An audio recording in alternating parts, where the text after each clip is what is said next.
लोकसभा चुनाव 2024 के नतीजों के बाद से अब तक सरकार को पूरी तरह संभलने का मौका नहीं मिला है। पहले पेपर लीक के मामलों ने उसे उलझा कर रखा, फिर उसने एक के बाद एक अपने फैसलों को या तो वापस लिया या पुनर्विचार के लिए उसे राजी होना पड़ा। लैटरल एंट्री का केस ऐसा ही है, ब्रॉडकास्ट बिल का केस ऐसा ही है, वक्फ बिल जेपीसी को चला गया। इसी उलझन के बीच सुप्रीम कोर्ट के 9 जजों के संविधान पीठ के एक फैसले ने सरकार के लिए एक और मोर्चा खोल दिया। कोर्ट ने कह दिया कि एससी में सब कैटेगराइजेशन हो सकता है रिजर्वेशन में। कोर्ट के फैसले पर सरकार की शुरुआती खामोशी को आलोचकों ने इस तरह ब्रांड किया कि सरकार एससी एसटी में फूट डाल रही है या अब आरक्षण के बंदर बाट की राजनीति शुरू हो जाएगी। यानी बात एक बार फिर संविधान की रक्षा वाले नैरेटिव की तरफ जाने लगी। इसलिए क्या प्रधानमंत्री और क्या कैबिनेट मंत्री सभी एक स्वर में कहने लगे कि डॉक्टर अंबेडकर के दिए आरक्षण के सिद्धांत का ही पालन होगा। जाति के उदय के बीच हो सकता है कि सरकार नई वास्तविकताओं से पाला बैठा रही हो, लेकिन क्या सिर्फ इतने भर से सब कैटेगराइजेशन के फैसले को खारिज किया जा सकता है? ये सवाल इसलिए पूछा जा रहा है क्योंकि आज सब कैटेगराइजेशन के विरोध में भारत बंद का आह्वान हुआ। जब सरकार वादा कर चुकी थी कि आरक्षण व्यवस्था में बदलाव करने का उसका इरादा है नहीं, तब इस बंद के आह्वान को कैसे देखा जाए? क्या राजनीति में हम जाति का एग्रेसिव रिसर्जेंस देख रहे हैं? इन्हीं सवालों पर बात होगी आज दिन की बड़ी खबर में। नमस्कार, मैं हूं निखिल और आप देख रहे हैं the Lallantop show. Supreme Court ने आदेश दिया कि राज्य सरकारें चाहें तो एससी आरक्षण में सब कैटेगराइजेशन दे सकती हैं। इसके खिलाफ 21 अगस्त को दलित आदिवासी संगठनों ने 14 घंटे का भारत बंद बुलाया। बंद की अगुवाई की National Confederation of Dalit and Adivasi Organisation ने। संगठन ने इसे दलित और आदिवासियों के संवैधानिक अधिकारों के खिलाफ बताया। बिहार में बंद का खासा असर देखने को मिला। राजस्थान और मध्य प्रदेश में भी असर दिखा। उत्तर प्रदेश में असर तो कम रहा, हालांकि अलर्ट जारी कर दिया गया था। दिल्ली में ना के बराबर असर रहा क्योंकि यहाँ व्यापारी संगठनों ने पहले ही ऐलान कर दिया था कि यहाँ के बाजार इस बंद में शामिल नहीं होंगे। बिहार के जहानाबाद में बंद समर्थक सड़कों पर नारेबाजी करते दिखे। आरा में रेलवे लाइनों पर बैठकर विरोध प्रदर्शन किया गया। बिहार संपर्क क्रांति एक्सप्रेस को दरभंगा में रोक लिया गया। राज्य में ये बंद आरक्षण बचाओ संविधान बचाओ संघर्ष समिति, ऑल बिहार आम्बेडकर कल्याण छात्रावास संघ और द ग्रेट भीम आर्मी के बैनर तले बुलाया गया था।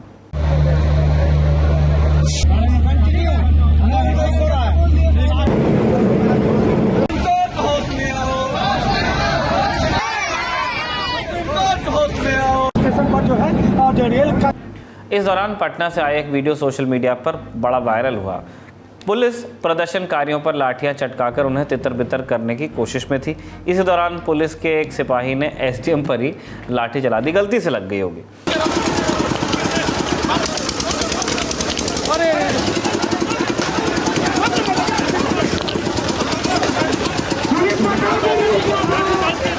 राजस्थान में भी बंद का असर दिखा। जयपुर, बाड़मेर, भरतपुर, डीग समेत कई जिलों के कलेक्टरों ने स्कूल, कॉलेजेस और कोचिंग संस्थानों को बंद करने का आदेश पहले ही जारी कर दिया था। जैसलमेर, भरतपुर और उदयपुर में इंटरनेट बंद रहा। यहाँ बंद को अनुसूचित जाति जनजाति संयुक्त संघर्ष समिति, राष्ट्रीय लोकतांत्रिक पार्टी, बहुजन समाज पार्टी और वीर तेजा सेना ने समर्थन दिया।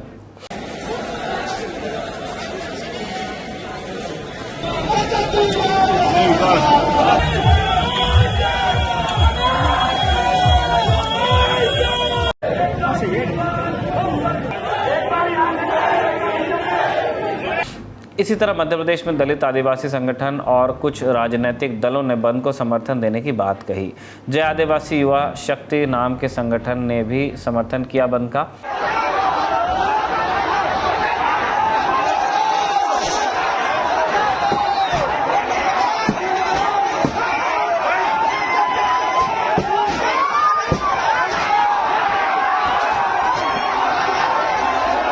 अब आते हैं इस सवाल पर कि बंद बुलाया क्यों गया। कौन सी वो शंकाएं और मांगे थी जिन्हें लेकर बंद का आह्वान किया गया? ये समझने के लिए शुरुआत करते हैं सुप्रीम कोर्ट के 1 अगस्त वाले फैसले से। क्या फैसला था, पहले आप वही समझ लीजिए। सुप्रीम कोर्ट की 9 जजों की संविधान पीठ ने कह दिया कि राज्यों की सरकारें इस बात के लिए अधिकृत हैं कि अनुसूचित जाति यानी एससी के वर्गों को सब क्लासिफाई कर सकेंगी। अब तक सिर्फ केंद्र सरकार ऐसा कर सकती थी, राष्ट्रपति कर सकते थे केंद्र सरकार की सलाह पे, लेकिन अब राज्य भी एससी वर्गीकरण में दखल दे पाएंगे। एससी एसटी समुदाय के लोग समाज की सीढ़ियां इस वजह से नहीं चढ़ पाते क्योंकि उन्होंने पूरे तंत्र के स्तर पर भेदभाव झेला है। ये टिप्पणी की कोर्ट ने कहा कि इतिहास कहता है कि सभी दलित जातियां एक समान नहीं है, होमोजेनस नहीं है, और सभी दलित जातियों के बीच की सामाजिक स्थितियां भी समान नहीं है, कोई आगे है कोई पीछे है। राज्य सरकार ने किसी भी तरीके का इस्तेमाल करते हुए जातियों के बीच पिछड़ेपन की शिनाख्त कर सकती है। अगर अछूत होना पिछड़ेपन का एक पैमाना है तो राज्य को उसे सही और सटीक आंकड़ों और अध्ययन के साथ प्रमाणित करना होगा। राज्यों को यह ध्यान रखना होगा कि उनका फैसला किसी लहर या किसी राजनीतिक महत्वाकांक्षा के तहत लिया गया न हो, क्योंकि उनके फैसले की अदालत द्वारा समीक्षा की जा सकती है। 4 जज साहिबान ने यह भी कहा था कि एससी और एसटी में क्रीमी लेयर को इंट्रोड्यूस करने के बारे में सोचना चाहिए क्योंकि सही तरह से लाभ नहीं मिल रहा है, लेकिन यह आदेश नहीं था, ये टीप थी। ये फैसला आने के बाद ही एससी एसटी वर्ग की ओर से आशंकाएं व्यक्त की जाने लगी। कुछ दिन बाद प्रधानमंत्री नरेंद्र मोदी ने भाजपा के एससी एसटी सांसदों के 70 सदस्यीय प्रतिनिधिमंडल के साथ मीटिंग की। बुलंदशहर से भाजपा के सांसद भोला सिंह ने इंडियन एक्सप्रेस से इस मीटिंग के बारे में बताया कि दोनों सदनों के एससी एसटी सदस्य प्रतिनिधिमंडल का हिस्सा थे। भोला सिंह ने बताया कि प्रधानमंत्री ने आश्वासन दिया कि सरकार का ऐसा कोई कदम उठाने का फिलहाल इरादा नहीं, और ये भी कहा कि एससी एसटी समुदाय के कल्याण के लिए सरकार खड़ी है। मीटिंग के बाद खुद प्रधानमंत्री मोदी के आधिकारिक एक्स अकाउंट से पोस्ट किया गया कि एससी एसटी सांसदों के एक प्रतिनिधिमंडल से मुलाकात की, एससी एसटी समुदायों के कल्याण और सशक्तिकरण के लिए अपनी प्रतिबद्धता और संकल्प को दोहराया। यानी सरकार स्पष्ट कर चुकी थी कि वो फिलहाल सुप्रीम कोर्ट के फैसले पर जल्दबाजी में कोई कदम उठाने नहीं जा रही है, और वैसे भी अधिकृत किया गया था राज्यों को, लेकिन फिर भी बंद का आह्वान किया गया और बंद कराया भी गया। क्यों?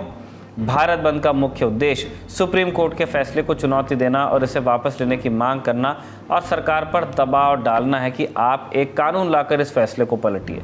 संगठनों का कहना है कि सुप्रीम कोर्ट कोटे में कोटा वाले फैसले को वापस ले या पुनर्विचार करे। इसी मांग को NACDAOR ने दलितों, आदिवासियों और ओबीसी से शांतिपूर्ण आंदोलन में हिस्सा लेने की अपील की।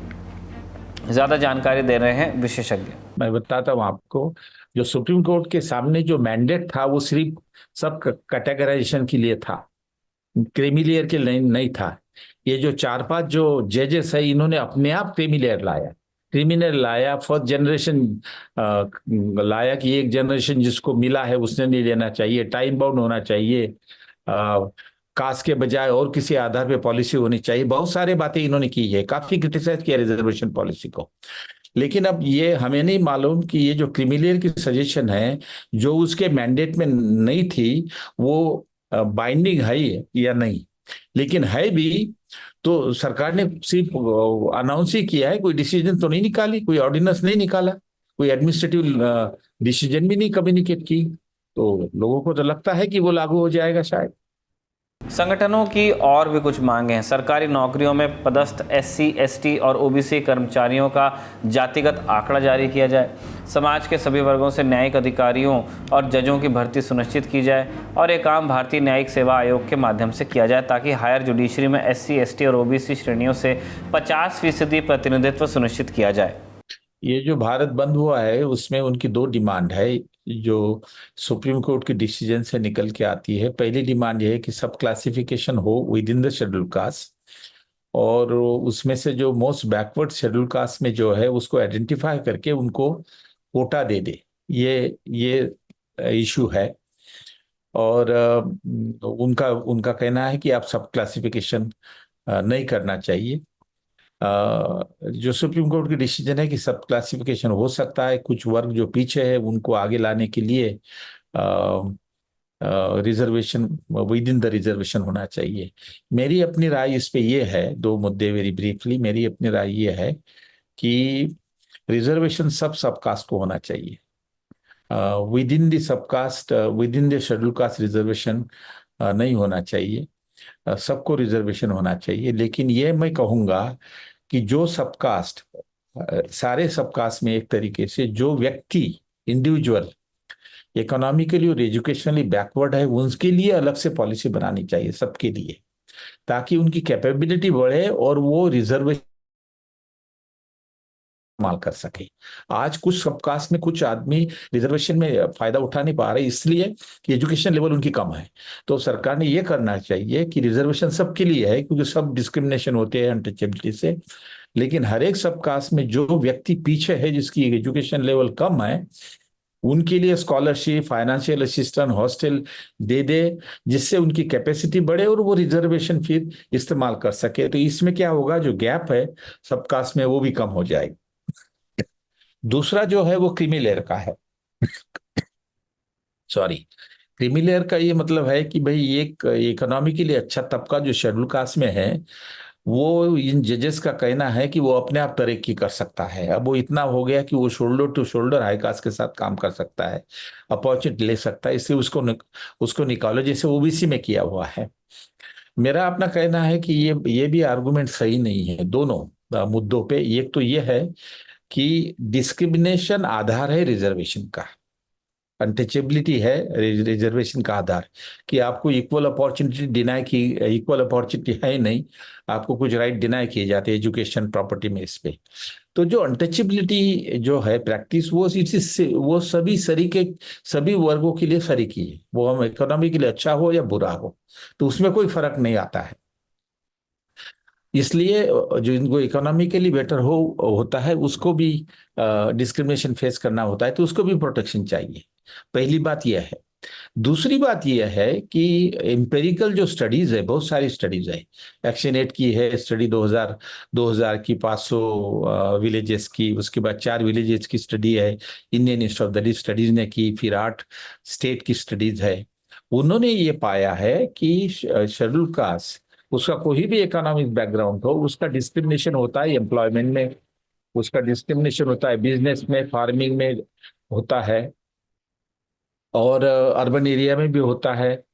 इन मांगों को और इस बंद को संगठनों के अलावा कई राजनीतिक दलों का भी समर्थन मिला, जैसे कि राष्ट्रीय जनता दल का। को लेकर के तो हम लोगों ने लगातार जो है आवाज़ उठाया। आप ही लोगों ने जब सवाल पूछा था, सुप्रीम कोर्ट का जब ऑर्डर आया था, तो हमने ये साफ तौर पे बोला था, ये संविधान जो हमारा, जो बाबा साहब अम्बेडकर ने आरक्षण जो प्रावधान किया है, इसमें क्रीमी लेयर की तो कोई बात ही नहीं होनी चाहिए। ये तो असमानता जो लोगों में रही है, भेदभाव समाज में रहा है, पिछड़ापन जो रहा है, उस आधार पे ये दिया गया कि सबको एक बराबर है हम लोग, उसलिए ये आरक्षण जो है प्रावधान दिया गया। लेकिन मोदी जी के राज में आप देखिएगा, दलितों को बांटा जा रहा है, क्रीमी लेयर की बात की जा रही है। आज देखिएगा जो रिजर्वेशन जो है उसको ख़त्म किया जा रहा है। बहुजन समाज पार्टी ने भी समर्थन किया बंद का। मायावती ने ट्वीट किया। मायावती लिखती हैं कि बीएसपी का भारत बंद को समर्थन क्योंकि भाजपा व कांग्रेस आदि पार्टियों के आरक्षण विरोधी षड्यंत्र एवं इसे निष्प्रभावी बनाकर अंततः खत्म करने की मिलीभगत है। आज़ाद समाज पार्टी के राष्ट्रीय अध्यक्ष चंद्रशेखर ने ट्वीट किया कि आज का यह जन आंदोलन केंद्र व राज्य सरकारों के लिए स्पष्ट संदेश है कि अब बहुजन समाज फूट डालो राज करो की साजिश को कामयाब नहीं होने देगा। एक तरफ SC/ST में क्रीमी लेयर खोजते हो, दूसरी तरफ हाईकोर्ट से लेकर सुप्रीम कोर्ट तक में हमारे जजों को गायब कर देते हो, NFS बताकर आरक्षित वर्ग की सीटें खाली छोड़ देते हो, एकल पद बताकर आरक्षण खत्म कर देते हो और अब हमें आपस में लड़ाने की साजिश भी करते हो, ये चंद्रशेखर ने कहा। कांग्रेस प्रवक्ता राकेश सिन्हा ने कहा कि पार्टी ने बंद के आह्वान को समर्थन दिया है। अखिलेश यादव ने भी ट्वीट करके बंद को समर्थन दिया। इस पूरे मामले पर वैसे सरकार का पक्ष रखने सामने आए कानून मंत्री अर्जुन राम मेघवाल। एक विषय था क्रीमी लेयर का और दूसरा विषय था categorization of the schedule caste, sub categorization of the schedule caste. इन दो विषयों में सुप्रीम कोर्ट ने एक में तो ऑब्जर्वेशन दिया, तो ऑब्जर्वेशन तो कोई जजमेंट का पार्ट नहीं होता, और जब SC/ST के सांसदों को, जो बीजेपी के सांसद थे, जब उनको लगा कि ये विपक्ष भ्रम फैला रहा है, विपक्ष के MP भी कुछ ऐसा कह रहे हैं कि इस फैसले से क्रीमी लेयर SC/ST में भी आ गया, तो उसके लिए ज्ञापन दिया प्रधानमंत्री जी को 9 अगस्त को। प्रधानमंत्री जी ने कैबिनेट में फैसला करके कहा कि क्रीमी लेयर SC/ST में लागू नहीं है और इस फैसले का पार्ट भी नहीं है, तो वो क्लियर हुआ पार्ट। दूसरा पार्ट है डायरेक्शन का, जो फैसले का भी पार्ट है। तो उसमें उन्होंने कहा कि राज्य चाहें, सुप्रीम कोर्ट ने कहा राज्य चाहें तो सब कैटेगराइजेशन कर सकते हैं, और उसमें 2 शर्तें लगा दी। क्वांटिफाइबल डेटा इकट्ठा करेंगे राज्य, और जिसको भी वो रिजर्वेशन देंगे उसको 100% नहीं दे सकते, जो एससी का रिजर्वेशन है उसको। तो ये विषय अननेसेसरी के विपक्ष के लोग इसमें भ्रम फैला रहे हैं। विषय वैसे भाजपा के कुछ नेताओं ने बंद को लेकर ऐसे बयान दिए जिसने प्रदर्शनकारियों को और भड़काया भी, जैसे कि किरोड़ी लाल मीणा के बयान को ही आप ले सकते हैं। देखो, ऐसा बेतुका का भारत बंद कर रहे हैं, भारत बंद की कोई आवश्यकता नहीं है। भारत बंद करने वाले राजनीतिक रोटियां सेकना चाहते हैं। सुप्रीम कोर्ट ने दिया कि क्रीमी लेयर पर विचार किया जाना चाहिए, लागू होना चाहिए, और उस पर कैबिनेट ने मना कर दिया।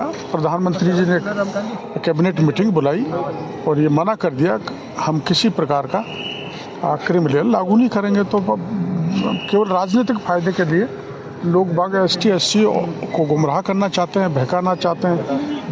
दूसरी तरफ अपने कुछ सहयोगियों के ही कोर्ट के फैसले और भारत बंद पर रुख को लेकर सत्तारूढ़ भारतीय जनता पार्टी थोड़ी असहज नजर आ सकती है। आप चिराग पासवान को सुनिए।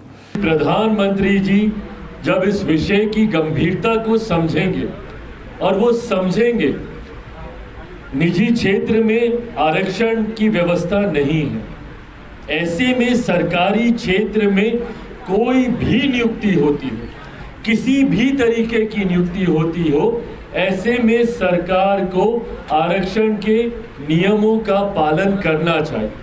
ये मांग लोक जनशक्ति पार्टी रामविलास की रही है हमेशा से। प्रधानमंत्री के आश्वासन के बाद भी विरोध प्रदर्शन हो रहे हैं, बंद का आह्वान हो रहा है। ऐसे में देखने वाली बात होगी कि सरकार का आगे का क्या रुख रहता है, कैसे सरकार इतने बड़े वर्ग की और इनके नुमाइंदों की आशंकाओं को एड्रेस करती है। इस संदर्भ में हमें 6 साल पहले की बात भी याद आती है। 2 अप्रैल 2018 को भी दलित संगठनों ने हिंदुस्तान बंद का आह्वान दिया था। उस समय भी ये बंद सुप्रीम कोर्ट के एक फैसले के विरोध में ही था। सुप्रीम कोर्ट ने SC/ST prevention of atrocities act के मामलों में तुरंत गिरफ्तारी के प्रावधान को रोक दिया था। सुप्रीम कोर्ट के फैसले के मुताबिक इस एक्ट के तहत दर्ज किए गए मुकदमे में तत्काल गिरफ्तारी को अमान्य किया गया और कहा गया कि जांच के बाद ही गिरफ्तारी की जाए। सुप्रीम कोर्ट के इस फैसले को लेकर देश भर के SC/ST संगठनों ने तीखी प्रतिक्रिया दी। संसद में भी इस समुदाय से जुड़े सांसदों ने सुप्रीम कोर्ट के फैसले का विरोध किया। हालांकि उसी साल संसद के मानसून सत्र में केंद्र की तत्कालीन NDA सरकार ने सुप्रीम कोर्ट के फैसले को अध्यादेश लाकर निष्प्रभावी कर दिया और ये कानून पहले की तरह हो गया। तो ये देखने वाली बात होगी कि सरकार इस बार कौन सा रास्ता अपनाती है। बड़ी खबर यहीं तक। अब रुख करते हैं सुर्खियों का। कोलकाता वाले केस पर 21 अगस्त को कलकत्ता हाई कोर्ट में सुनवाई हुई। याचिकाकर्ताओं के वकील ने कहा कि राज्य सरकार ने पूर्व प्रिंसिपल संदीप घोष की जांच के लिए जो SIT बनाई है वो असल में उन्हें बचाने का एक दिखावा है। बंगाल सरकार ने कहा कि हमारी सारी रिपोर्ट कोर्ट में दिखा सकते हैं। इस पर हाईकोर्ट के चीफ जस्टिस TF शिवगनम ने कहा कि मामला अब सुप्रीम कोर्ट में है, रिपोर्ट अपने पास रखिए, इसे सुप्रीम कोर्ट को दिखाइएगा। अगली सुनवाई 4 सितंबर को होगी। दूसरी तरफ CISF के DG ने RG कर हॉस्पिटल का 21 अगस्त को दौरा किया। यहां CISF के जवानों की तैनाती भी कर दी गई है। सुप्रीम कोर्ट ने 20 तारीख को हुक्म दिया था कि RG कर मेडिकल कॉलेज और हॉस्पिटल की सुरक्षा केंद्रीय औद्योगिक सुरक्षा बल CISF को सौंप दी जाए। एक और अपडेट है, दिल्ली के एम्स के रेजिडेंट डॉक्टर्स ने आज से OPD शुरू कर दी है। पूर्व प्रिंसिपल संदीप घोष से CBI ने 5 बार पूछताछ कर ली है। कोलकाता में डॉक्टरों का विरोध प्रदर्शन लेकिन अब भी जारी है। धीरे धीरे हम देख रहे हैं कि वेस्ट बंगाल का लगभग इंटेलिजेंसिया इंक्लाइन हो रहा है प्रोटेस्टर्स के साथ। अगली सुर्खी महाराष्ट्र के बदलापुर से। यहाँ एक स्कूल में 4 साल की 2 बच्चियों के साथ हुए यौन उत्पीड़न के बाद राज्य के स्कूल शिक्षा मंत्री दीपक केसरकर ने स्कूलों में विशाखा समितियां बनाने का हुक्म दिया है। साथ में कहा कि स्कूलों में लगे CCTV कैमरे काम नहीं करने की स्थिति में कार्रवाई की जाएगी। पुलिस और प्रशासन की तरफ से बदलापुर केस में क्या लापरवाही की गई, इसकी जांच के लिए महाराष्ट्र सरकार ने SIT का भी गठन किया है। SIT ने पीड़ित बच्चियों के बयान 21 अगस्त को दर्ज भी कर लिए। इसके अलावा 20 अगस्त को शहर में जो बवाल हुआ, तोड़फोड़ हुई, उसके संबंध में 300 लोगों पर एफआईआर दर्ज की गई है। इस बीच महाराष्ट्र के अकोला जिले से भी 47 साल के सरकारी टीचर को छात्राओं के यौन उत्पीड़न के आरोप में गिरफ्तार किया गया है। आरोप है कि टीचर ने छात्राओं को पोर्नोग्राफिक कंटेंट दिखाया और उन्हें गलत तरीके से छूने का प्रयास किया। अगली सुर्खी झारखंड से है। राज्य के पूर्व मुख्यमंत्री और उच्च शिक्षा मंत्री चंपाई सोरेन अब नई पार्टी बना सकते हैं। 21 अगस्त को सरायकेला में उन्होंने इसकी घोषणा भी कर दी। कहा कि वो राजनीति से संन्यास नहीं ले रहे हैं, अब नया संगठन बनाएंगे और उसे ही मजबूत करेंगे। चंपाई ने कहा कि मेरे पास 3 विकल्प थे, या तो राजनीति से संन्यास ले लूं, या नया संगठन बनाऊं, या अच्छा दोस्त मिले तो उसके साथ चला जाऊं। मैंने नया संगठन बनाने का निर्णय लिया। हम हटा लें क्या, हम छोड़ दें? जो हम अध्याय शुरू किया है, आदि ने भी हमारा चेकता गलत रहेगा।